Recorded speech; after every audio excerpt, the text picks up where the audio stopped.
Magandang gabi mga kaloto and welcome to LRT PH channel para alamin ang mga loto result ngayong araw ng Sabado, January 4, 2025 para sa 9pm draw ng mga PCSO games na 2D Lotto, 3D Lotto, 6D Lotto, Lotto 642 at Grand Lotto 655. Pero bago ang lahat, ay huwag kalimutang mag-like at mag-subscribe sa aming munting channel. Maraming salamat sa suporta, mga kaloto.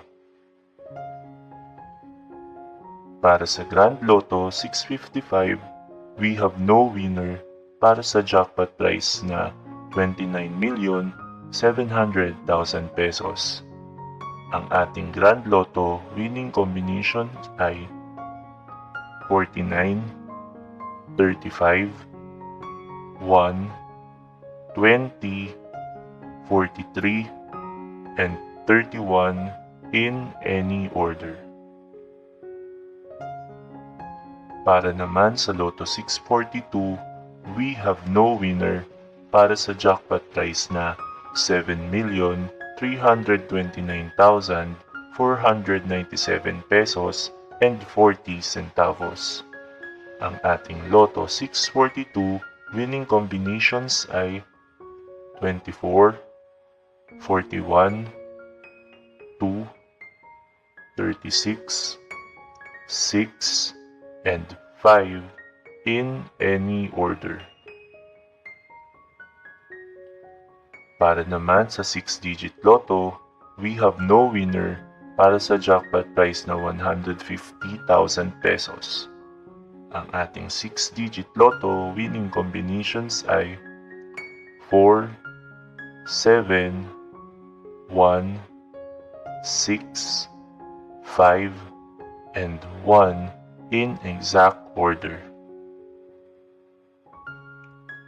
Para sa 3-digit Lotto for 9pm draw, ang ating winning combinations ay 5, 5, and 1 in exact order.